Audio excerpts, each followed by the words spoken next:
أعوذ بالله من الشيطان الرجيم. بسم الله الرحمن الرحيم. لا جناح عليكم إن طلقتم النساء ما لم تمسوهن أو تفرضوا لهن فريضة ومتعوهن على الموسع قدره وعلى المقتر قدره متاعا بالمعروف حقا على المحسنين. په دې آیات کې الله رب العالمین پنځلسم امر بیان کړی دی. دا هغه اوامرونه چې په هغې سره کورنۍ او کور سمیږي، او په دې کې مسله ده د طلاق قبل الدخول، چې واده نه دی شوی او زنانه له طلاق ورکړلی شو د نکاح نه وروستو د واده نه مخکې د دخول نه مخکې، او دارنګې د مهر د مقررتیا نه مخکې او یا وروستو. نو د هغې تفصیل دی پکې او د هغې مسله ده، او مقصد په دې کې هغه دا دی چې د مظالمو د جاهلیت نه ځان وساتئ. کم جاهلانو او د جاهلیت په زمانه کې چې باغی ظلمونه کول د زنانو سره، نو د هغه ظلمون نه ځان وساتئ او د شریعت حکم ومنئ. نو الله وی لا جناح علیکم، نشتره څه ګناه په تاسو باندې ان طلقتم النساء، که چرته تاسو طلاق ورکئ زنانو ته ما لم تمسوهن، کله چې لاس نه یې وروړی تاسو هغې ته، او تفرضوا لهن فریضه، او نه یې مقرر کړی تاسو د هغې دپاره مهر، فریضة څه مهر، ومتعوهن نو پیدا ورکئ دیو لره، څه سامان ورله ورکئ. مطلب دا دی چې تا خو مهر مقرر کړی نه دی او نکاح شوې ده، او چونکې د هغې سره ملاقات نه دی شوی، مطلب واده نه دی شوی، نو څه سامان ورکئ هغې ته علی الموسع په مالداره باندې قدره د هغه د اندازې موافق دي، د هغه د وس مطابق دي. یعنې مالداره به داسې نه کوي چې هغه به د غریبانو سره ځان یو شان کوي، بلکې هغه له پکار دی چې هغه ښه بهترینه جوړه ورله وکړي، بهترین سامان هغې له واخلي. وعلى المقتر، او په غریب باندې قدره د هغه د وس مطابق دي، هغه به د مالدارانو پیښې نه کوي، بلکې هغه به د خپل وس مطابق کار کوي. متاعا دا پیدا ده بالمعروف د عرف مطابق، بالمعروف دلته معنی د عرف مطابق، د دستور مطابق. حقا علی المحسنین، دا لازم دی په نیکانو باندې. وَإِن طَلَّقْتُمُوهُنَّ، او که چېرته تاسو طلاق ورکړه دیو لره من قبل ان تمسوهن، مخکې د دې نه چې تاسو لاس وروړئ دیو لره، تاسو مسه کوئ دیو لره، مطلب دا دی چې د واده نه مخکې. وقد فرضتم لهن فریضه، او مقرر کړی تاسو د هغې دپاره څه مهر، نو فنصف ما فرضتم، نیمه حصه د هغې چې تاسو مقرر کړې ده. الا ان یعفو، ګوره چې مهر نه مقرر شوی نو بیا وله جوړه جامه ده، پیزار دی، او دارنګې څه سامان وغیره ورله دی. د غریب هغه به د خپل وس مطابق کوي، او مالداره د خپل وس مطابق.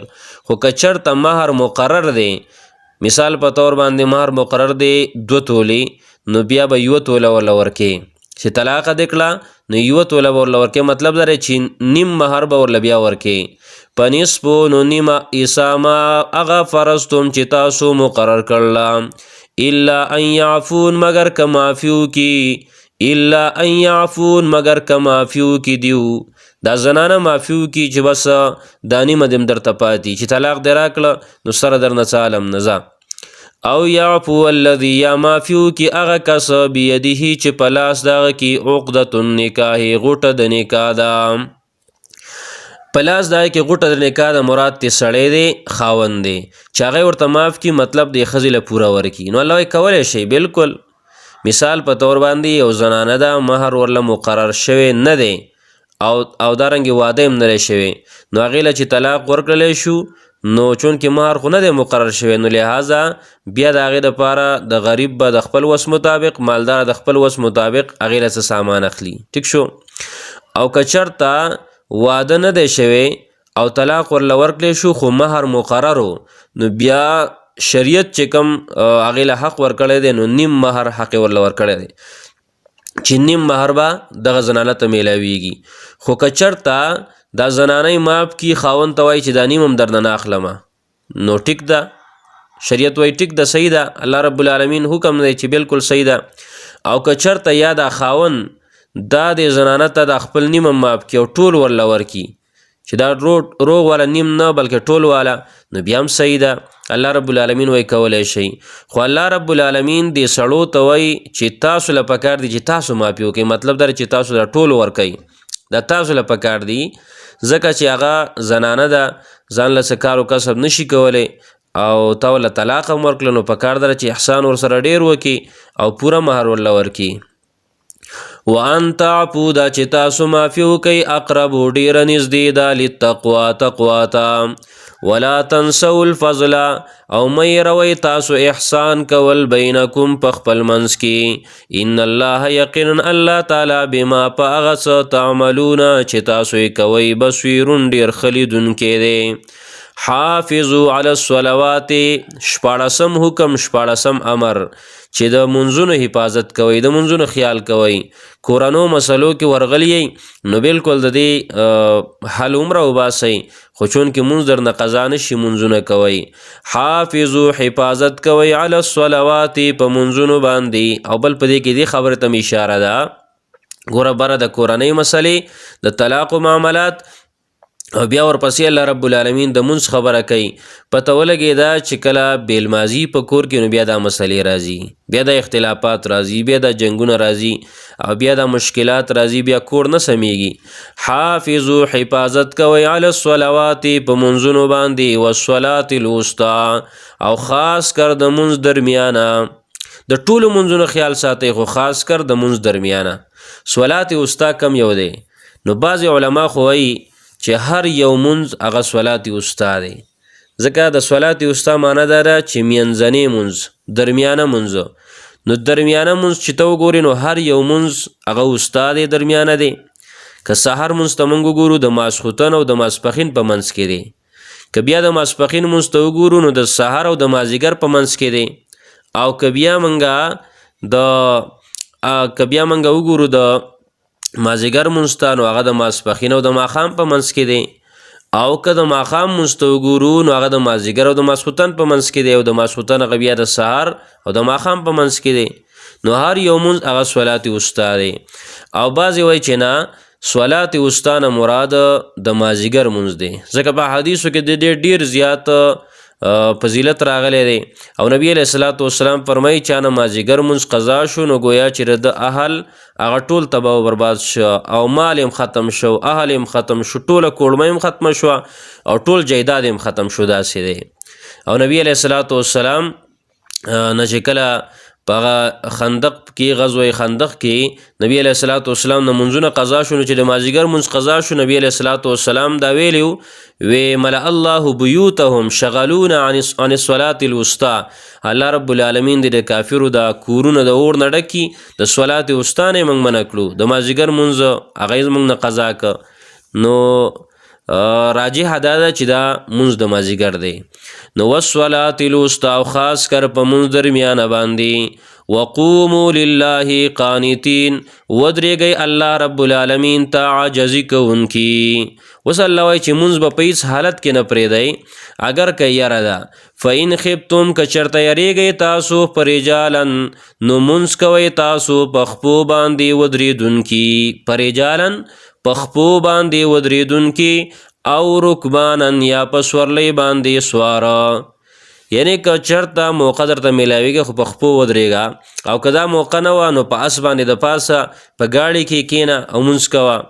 فاذا امنتم کله چې په امن شئ تاسو فاذکروا الله نو یادوئ الله تعالی لره کما علمکم لکه څنګه چې ښودنه کړله تاسو ته.